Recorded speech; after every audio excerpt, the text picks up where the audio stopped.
राधे राधे। श्रीमन नारायण। ये जैसा कि आप सब लोग सामने देख पा रहे हैं, श्री रंग लक्ष्मी आदर्श संस्कृत महाविद्यालय वृंदावन का प्रवेश फोरम है। और आज मैं आपके सामने प्रस्तुत हुआ हूँ। जो भी बच्चे छात्र प्रवेश लेने आते हैं उनको इस फॉर्म को भरने में बहुत सारी दिक्कतें आती हैं। प्रश्न कि इस स्थान पर क्या भरना है, वहाँ क्या भरना है, तो आज उसी को मद्देनज़र मैं ये फॉर्म लेकर आपके सामने प्रस्तुत हुआ हूँ और आपको जानकारी दूंगा कि किस स्थान पर क्या और कैसे भरना है।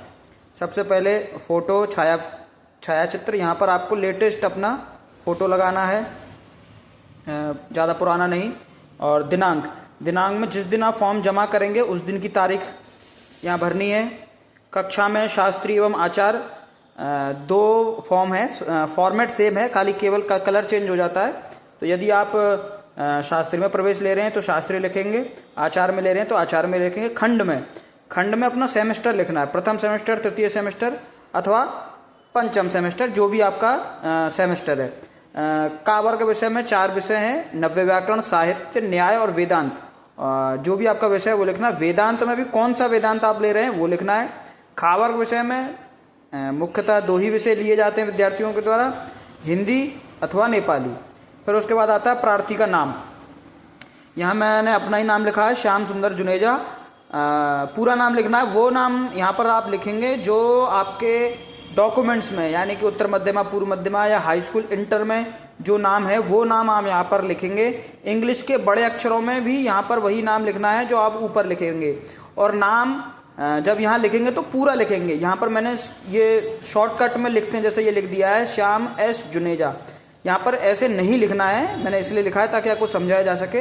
अब आप कहेंगे, कुछ विद्यार्थियों का कहना होता है कि सर जगह कम पड़ेगी, तो जगह कम अगर आपको लगता है कि भाई बॉक्स कम है, जगह कम पड़ेगी, तो देखिए इस प्रकार से आप इनको एक लाइन बीच में खींच के एक बॉक्स को डबल बॉक्स बना सकते हैं अगर आपको लग रहा है। लेकिन नाम आपको पूरा लिखना है। उसका कारण यह है कि जब हम फॉर्म भरते हैं, ऑनलाइन फॉर्म जब भरते हैं, तो हमको स्पेलिंग सही चाहिए होती है, अन्यथा वो स्पेलिंग जो आप डालेंगे या गलत डालेंगे वही हम डाल देते हैं, तो बाद में दिक्कत होती है। फिर उसके बाद माताजी का नाम लिखा है यहाँ, फिर वही माताजी का नाम सेम अंग्रेजी के बड़े अक्षरों में, फिर वही बात पिताजी के नाम, फिर वही सीधे पिताजी का नाम भी बड़े अक्षरों में।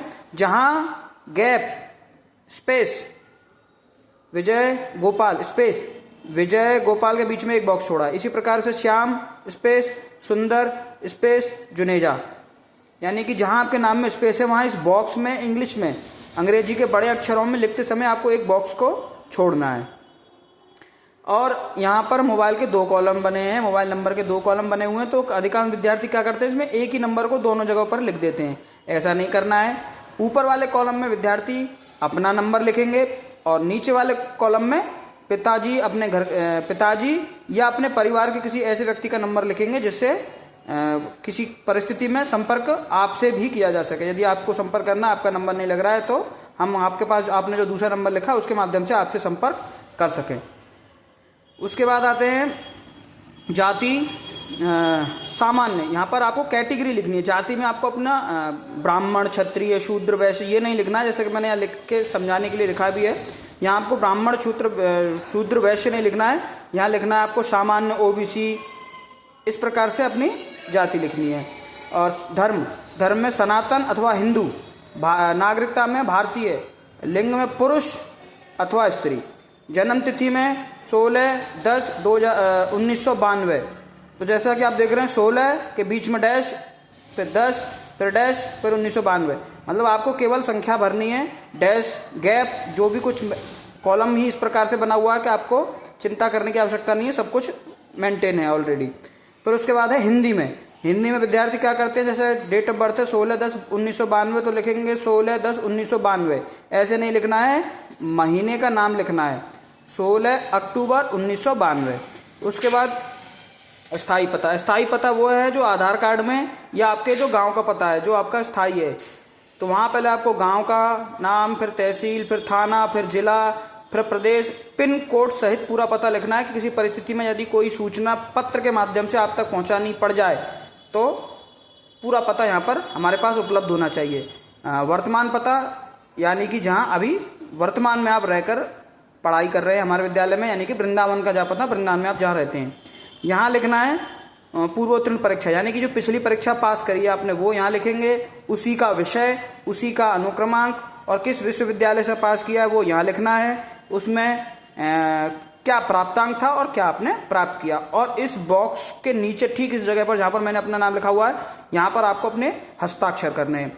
और उसके अलावा यहाँ जैसा कि आप देख सकते हैं कार्यालय प्रोग्राम लिखा हुआ है, तो ये जो भी कॉलम आप देख रहे हैं भरने, ये आपको नहीं भरने, ये कार्यालय भरेगा। उसके बाद पीछे ये कक्षाएं लिखी हैं, आचार्य के फॉर्म में भी ऐसी आचार्य की कक्षाएं लिखी होती हैं, तो जो डॉक्यूमेंट्स आप लगाएंगे उन पर टिक कर देंगे। उसके बाद स्थान, दिनांक, स्थान में वृंदावन, दिनांक में वही तारीख जो जिस दिन फॉर्म जमा हो रहा है। छात्र का नाम और छात्र के हस्ताक्षर, छात्र का नाम और छात्र के हस्ताक्षर कई बार एक ही होते हैं, बच्चे अपने नाम को ही अपना हस्ताक्षर मानते हैं। अगर ऐसा है तो भी 2 बार लिखना है, और यदि ऐसा नहीं है, हस्ताक्षर अलग है, तो ऊपर के कॉलम में आपको अपने हस्ताक्षर करने और नीचे के कॉलम में पूरा नाम लिखना है, वही वाला जो आपके डॉक्यूमेंट्स में है, जो आपने यहाँ पर सामने लिखा है। कक्षा व विषय, कक्षा अपना शास्त्री प्रथम सेमेस्टर, द्वितीय सेमेस्टर, तृतीय सेमेस्टर, जो भी आपका सेमेस्टर, आचार्य प्रथम, द्वितीय, तृतीय, जो भी पूरा कक्षा लिखने के बाद अपना विषय लिखना है। नव्य व्याकरण, साहित्य, वेदांत, न्याय, जो भी है। आशा करता हूँ कि इस वीडियो के माध्यम से आपको संपूर्ण जानकारी मिल गई होगी फॉर्म, एडमिशन फॉर्म भरने के विषय में। राधे राधे।